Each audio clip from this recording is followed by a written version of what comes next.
Hello ladies and gentlemen, and welcome to Dark Souls 3.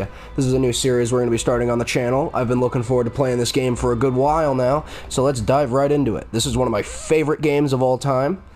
Yes, indeed. I know I said that about Bloodborne too, and then I just kind of abandoned that series, but It is called Lothric. that's because Bloodborne's hard. This game's not hard. Three lands of the Lords of Cinder converge.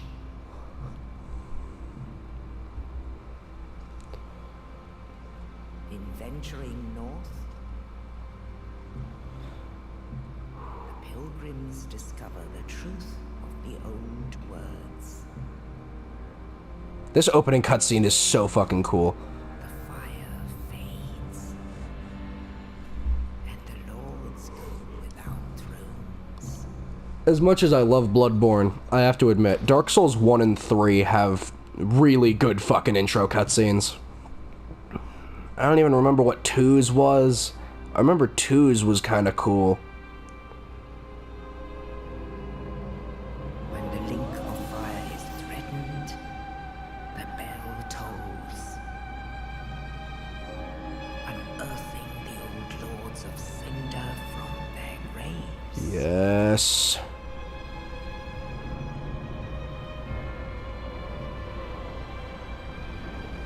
Aldrich, saint of the deep, That is very misleading about what Aldrich looks like. Quite frankly. Farron's undead legion, the Abyss Watch. The Abyss Watchers, man.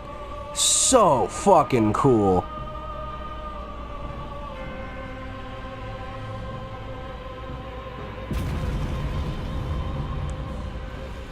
And the reclusive lord of the profaned capital.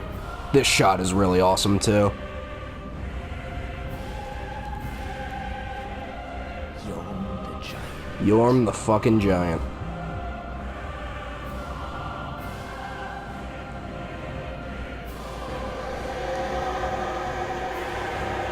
God, it's so cool, man. I haven't played this game in a year or two. Only in truth, the lords will abandon their thrones. Did it leave one out? I feel like it left one out. Unless I'm crazy. No, I think that's right, yeah. The unkindled will Yorm. Yeah, I always think Pontiff Sulyvahn is a Lord of Cinder, but he is not. Pontiff Sulyvahn, who is a boss in the late game. undead, unfit even to be cinder. And so it is that ash seeketh embers.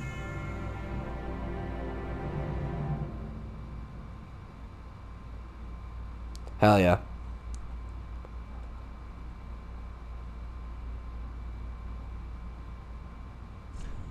Okay. So now, what do I call him? Oh shit, what do I call him? Begingi. Not that you guys can see me typing this out right now, but... Young, nope, aged. Knight. I think I always play as a knight, don't I?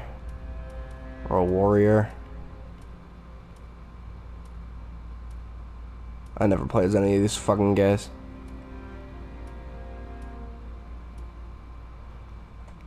Attunement 6, Endurance 12. Let's be a warrior. Yeah, warrior seems good. Burial Gift. Raises maximum HP. Sovereignless Soul. Let's use the Sovereignless Soul. Greatly increases item discovery for a while. Don't even know what that means, so. Oh, she looks old. Oh, probably because I picked aged, huh? Super young voice, though. Musculature, muscular. Body hair, thick. Build detail, head, large. Like, real big. Comically so, even. Chest? Oh, God. Abdomen? Yes. Arms? 100%. Legs? I don't see why not. How do I confirm? There we go. Base skin color. Let's see what this does. Yeah, I'm fucking with the neon pink. Damn it. Oh my God.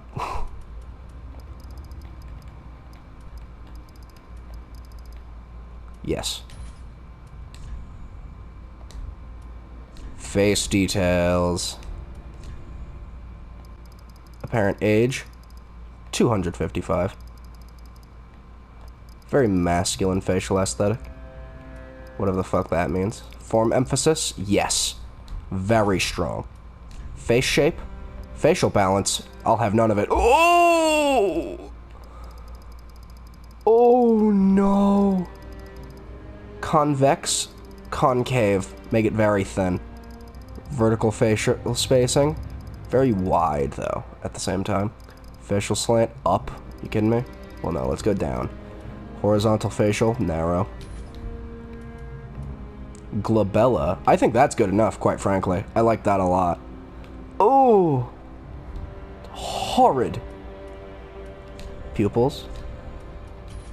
Oh, my lord.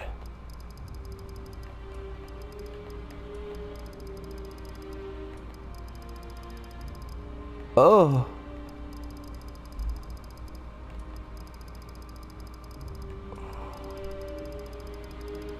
Nope, she looks like a normal person now.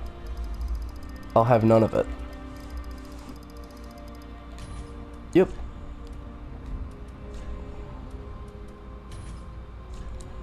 She looks like she has cataracts. I love it. Okay, yeah, let's quit fucking around now. Let's play the video game.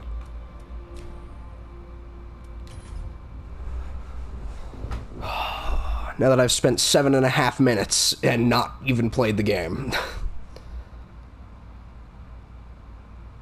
I am gonna play this game in a way that might piss some people off.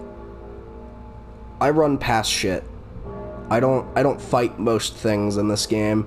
Not past, like, the first or second area, at least. I run past a lot more shit in Dark Souls 1, but...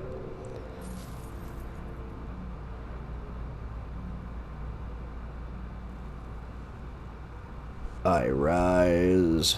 And that's pretty much all that cutscene is. So, we're gonna not watch the rest of it, because it would just waste my time to do so. Okay, here we are. Dark Souls 3.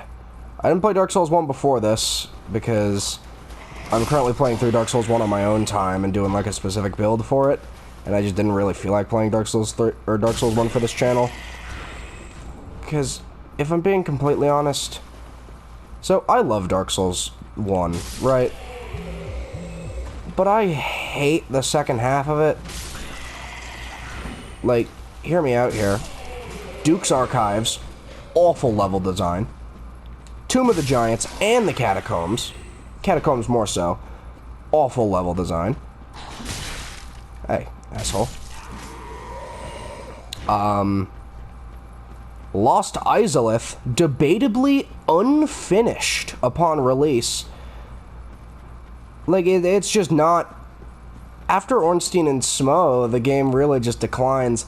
Except, of course, for the Kiln of the First Flame, which is one of the best gaming areas I've ever been in. By the way, 4.6% of the people who own this game have not done this. Rested at the first bonfire. I looked at the stats on some of the achievements because I want to try to get all of them. I already have a good 80% of them, but... Yeah, just 4% of people have not even done that. I meant to do the funny jump. How do you jump in this game? Oh, that's right. Dumb. Excuse me. Coming through. I'm supposed to do an aerial drop on that guy. Oh, I forgot you can move while Estusing in this game. You can't do that in Dark Souls 1. You also can't chug in Dark Souls 1. In this game, you can drink multiple at a time. Hi, Udex. I wonder if this guy's gonna get up right now when I pull this out of him. I wonder if there's anything on his model that would indicate that. Anyway. You want to start slashing before he, like, actually gets up, because that will still count as damage. You can parry this guy. I'm just not good at it. Oh, get absolutely fucked. Yes. Okay, yeah, now he's got like a big fucking tree thing coming out of him. I still don't quite understand the lore explanation for this. I don't know anything about Eudex's lore. I just know that he's a bitch-ass boss. So anyway, that's the first boss of the game. That's probably one of the best Eudex runs I've had ever, quite frankly. I didn't even get hit. Ember restored. And unfortunately, the coiled sword that we pick up from him, we are not able to use, which sucks. We have to use it for something else. We cannot use it in combat. Oh, the best weapon in the game, the broken straight sword.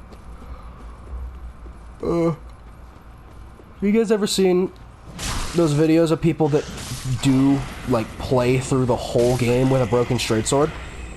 Fucking insane, by the way.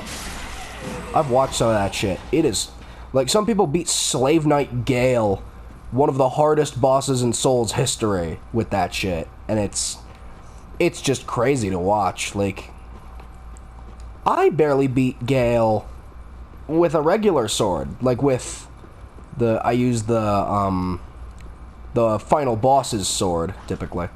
Hey, man. This guy's got the Uchi Katana. Oh, that inflicts bleed. Oh, God, who are you? Who's this dick? Who's this asshole? Oh, fuck. You should back off that cliff. That would be very funny.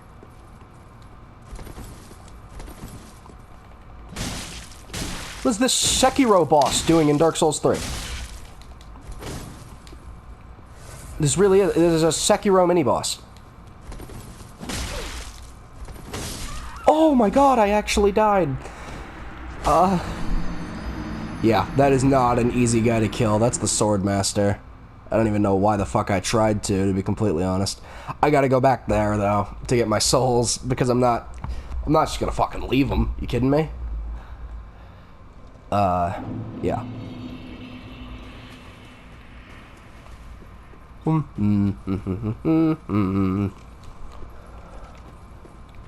I like this game a lot. I obviously don't think it's good, or as good as Bloodborne or Sekiro. I don't even really know if I think it's better than Dark Souls 1. It's probably better than Dark Souls 1, realistically. Just because never at any point in this game do I feel like I don't want to play it anymore.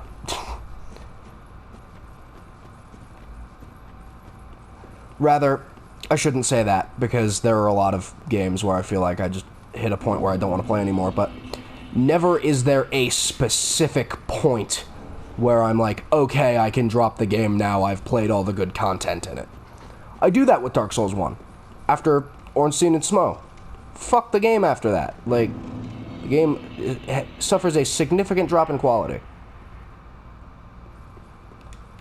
Oh, yes, you. Because I remembered this structure, and it being 2 on that side, 2 on that side, and then him. That is Ludleth, who is actually going to be very important later on. That's the Firekeeper. That's where we're going to level up our character at.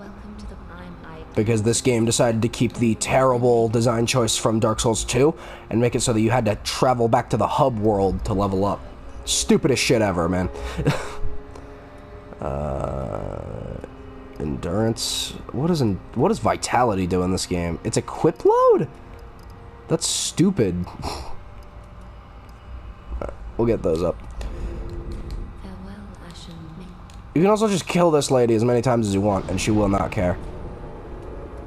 Alright, we're gonna go to the High Wall of Lothric. So the story behind this game and those thrones is that The Lords of Cinder are this group, or these people, who, every once in a while, when the first flame starts to die down, they will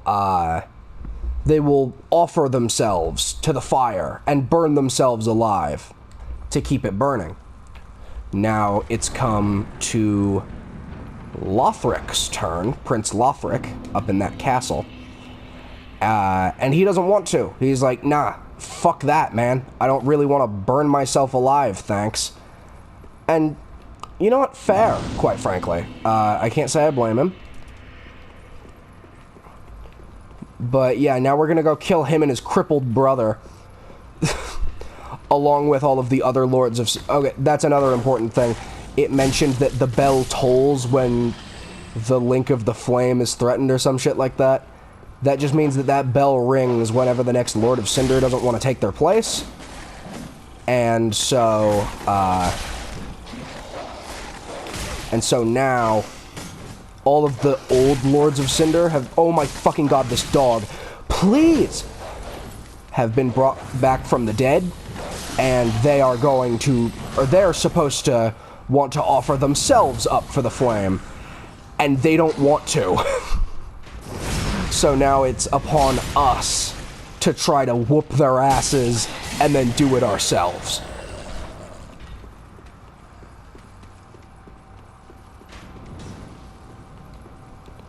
Is there some asshole up here that's shooting at me?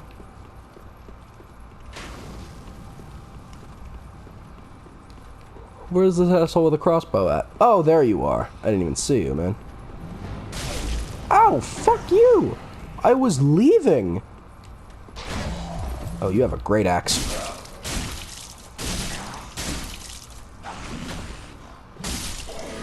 But yeah, all those guys that you saw in the opening cutscene, those guys are the Lords of Cinder.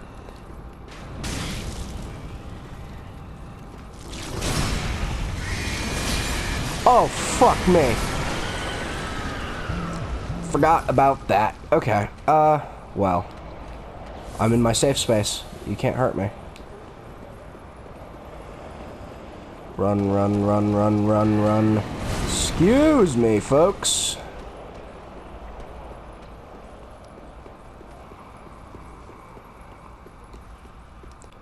You guys remember when Marvel tried to appeal to, like, the LGBT community and make, like, canonically gay characters, but they also called those gay characters Safe Place and Snowflake? I remember that. Fucking stupidest shit ever.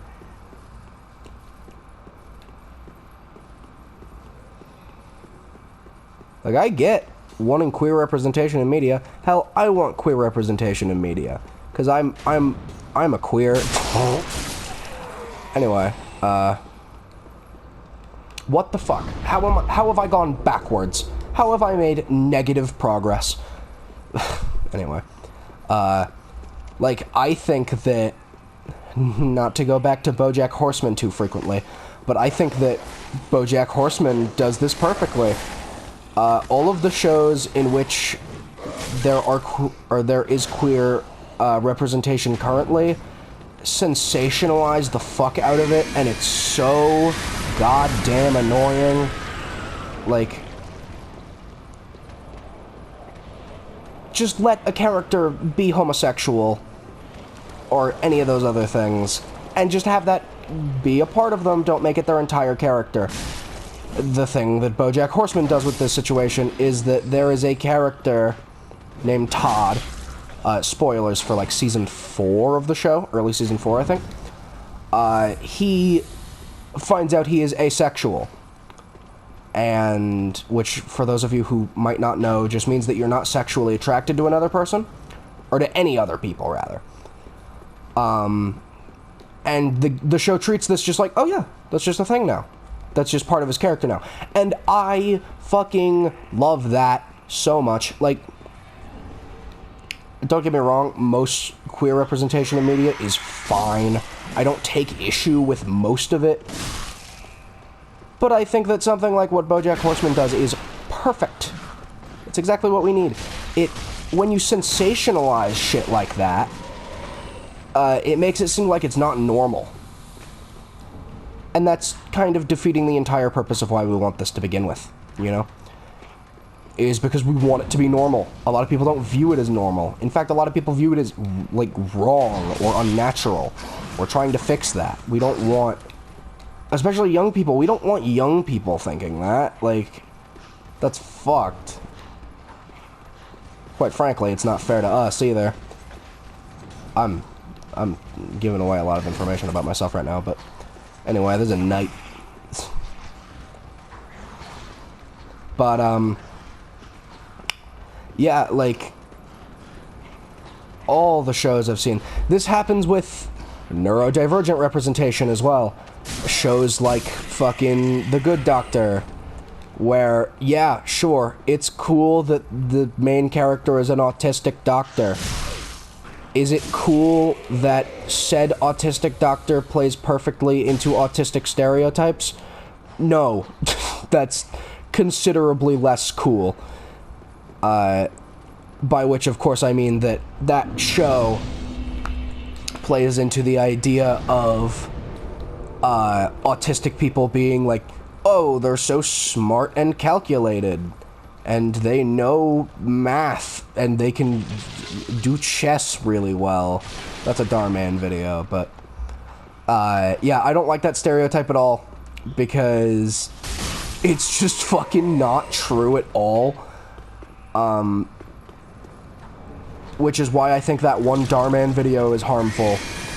Because it also feeds into that stereotype of like, oh yeah, this kid is autistic and you can tell because he's good at chess. That video does nothing else to establish that that character is autistic, other than the fact that people bully him for it and he can do chess good. It's just upsetting to see that, you know? Because I acknowledge that I'm kind of like that, you know? I mean, hell, it's...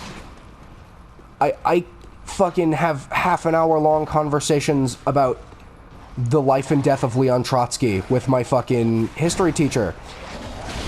I've done that before, and I know that I get pissed at that stereotype, and I think I'm still very well allowed to be pissed at it. Oh, that's for Grey Rat.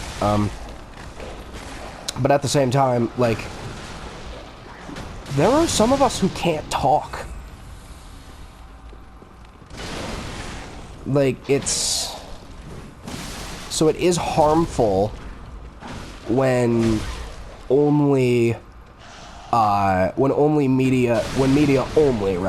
media only represents, like, the, oh yeah, we're super calculated. That's not fair to those people, you know?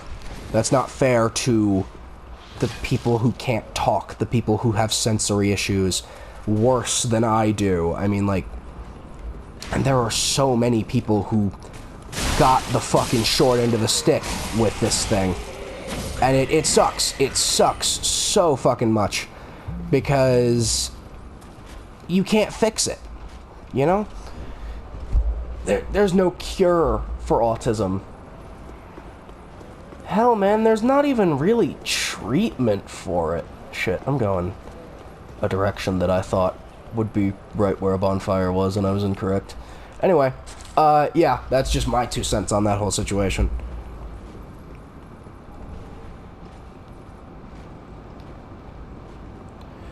Ugh, what a beautiful area, yeah?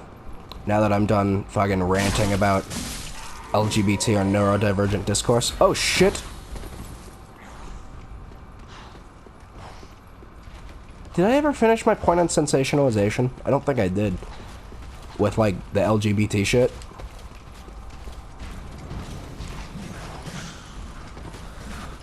My point with that was, a lot of shows will have a gay character, and then that'll be their whole thing. That'll be their entire character.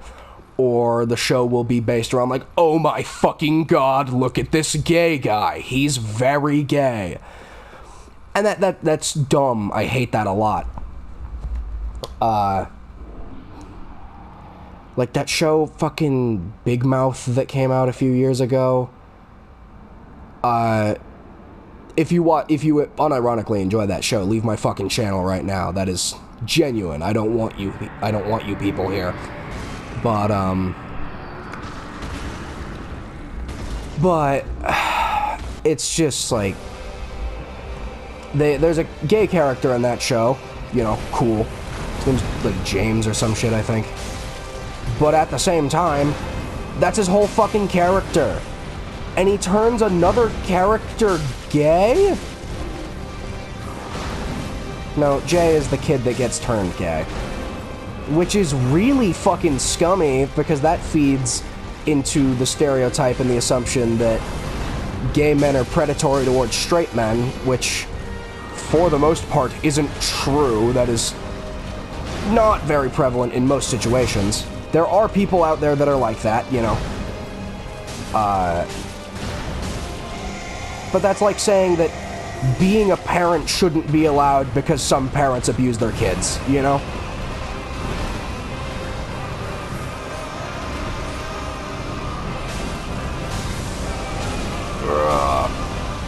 Fuck. Fuck! No, son of a bitch. That show's just about fucking kids masturbating anyway, so... Which should not be legal, by the way. But because it's a fucking big corporation that's doing it, it's allowed. That show is child porn, like, quite literally. It's fucking disgusting. But people will watch it because it's crude, I guess. Fucking gross. They even make jokes about it. They make jokes about how they get away with that shit. I think some of the people on that show are genuinely funny. But I have lost a lot of respect for said people after watching that show. Because I did watch the first 2 seasons of that show when I was younger.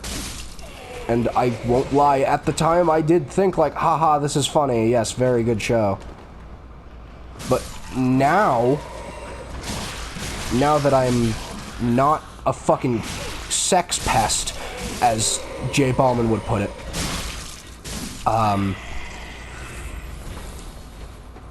like, it's just so, it's gross, like, it's fucking disgusting, genuinely. And it makes me feel gross that I used to watch it. And it's a show meant for adults as well. Like, it's not supposed to be an education type thing for children. It's a show made for adults. Which is disgusting that you're literally just gonna make child porn and then target it for adults. But go off, I guess. I'm gonna get algorithm assassinated for talking about this shit, but...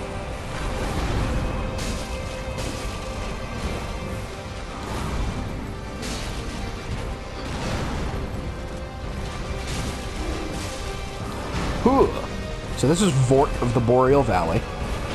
I forget most of the lore behind this guy. I know that he was just like some guy at some point, and then Pontiff Sullivan gave him a ring, and it turned him into this. And he's one of his they're called Outrider Knights. That's what this guy is. Oh fuck, man, I might die right now. Fuck no! Oh, damn it! I tried to heal, but I forgot he dashes 3 times.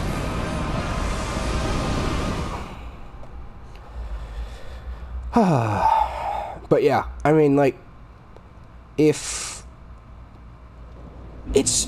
So, I'm about to talk about some really triggering shit right now, but it is so appalling to me how many people are just allowed to get away with making child porn. You know? Like, just because it's animated. That's not fucking okay, man. Like... for those of you who do not know who Shadman is, Shadman is an artist who, for a while now, he's been around a good while, he's made a career off of drawing child porn. Like, full stop, mask off, that's what he does. That's his whole shtick. And he knows that. He knows that people are made fucking uncomfortable by that. But he just does it anyway. And then there are other people who, just all all over Twitter. Everywhere on Twitter. It's not even hard to find on Twitter. Speaking realistically. Like, it just makes me so upset, you know? Because of all the crimes for us to not crack down on. Like, yeah, these people get to just draw child porn for a living. But if I get found with, like, a ROM of a copy of an old game on my computer, $20,000 fine for that. Although, to be fair, the FBI doesn't give a shit about piracy either. Like, quite literally, people make careers off of that as well. It's technically a crime. It shouldn't be, by the way. The way I see it, if this company is not making this game anymore and they're not profiting off of it, by not purchasing that game and finding this digital copy of it online instead, I'm not hurting that company, you know? And that's all the shit you can find on the internet is old stuff, like N64 stuff. Okay, we've got the soul of Vort of the Boreal Valley. We got him. There is actually something I need to do before we do this next bit. I gotta go way the fuck back up there, because I forgot to grab a mandatory item. But, yeah. Excuse me. Coming through. Bye, bitch. No! Shitlord. Dick. They don't follow me in here, either, I don't think. I wonder if this will be a boss room later on. Okay, lady.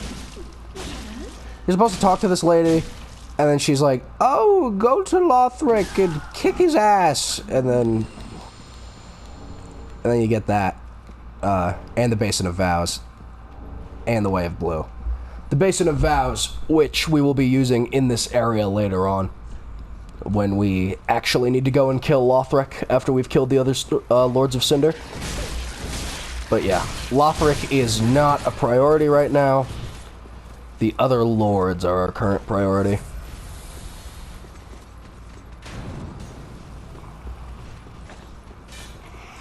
Which raises the question, why do we have to go and kill him? Why can't we just, like, bring him to the killing of the first... Well, because killing them does open the way to the killing of the first flame, actually. So if they're not going to go willingly, then there's nothing you can do.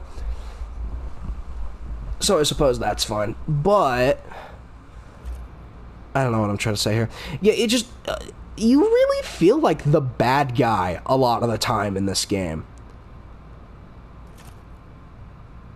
Because... oh god, fucking goblins. Hello.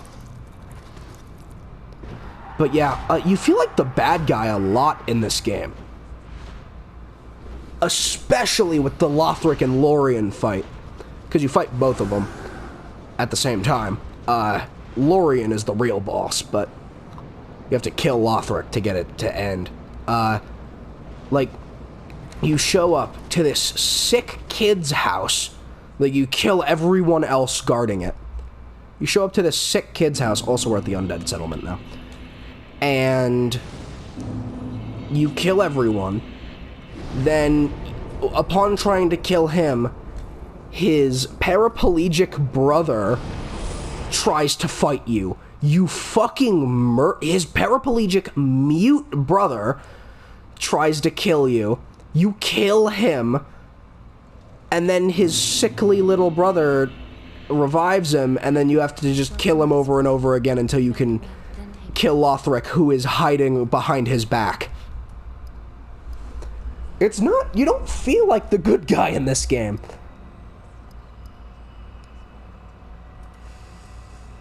What does Dex do? We'll level Dex. I don't see why not. Dex seems decent. Yeah, increases the attack power or some shit. Something you can just kind of do. You can just beat the shit out of her. 2,000 souls, that's not bad. Not too much less than a fucking boss. I don't know why I didn't use the rest of my levels. I have other shit that I can use. We'll buy decks. Yeah. May the flames guide these nuts. I'm so sorry. Hi, Andre. I am Andre. I serve at this shrine as a humble smith, forging weapons. You're in search of the Lords of Cinder, I trust. You know it. Toilsome journey, I wager. You require good arms. I already have arms, thank you. Smithy a weapon. I am a smith. Such is my purpose. Okay, this guy is who we go to reinforce our weapons. Which we don't have any Titanite yet, so there's no reason to do that. But I am going to do this real quick. I never use fucking magic in this game. I don't ever use magic in any of these games. So I don't have any use for the Ashen Estus Flask, as it is just what restores your magic. But with that, that's going to be the end of this video. I hope you guys enjoyed. And I will hopefully be getting a Yakuza 0 video out soon. I'm really sorry. It's just a very long game, and it's a very daunting task to finish, especially while recording. But yeah, that's going to be it. Bye-bye.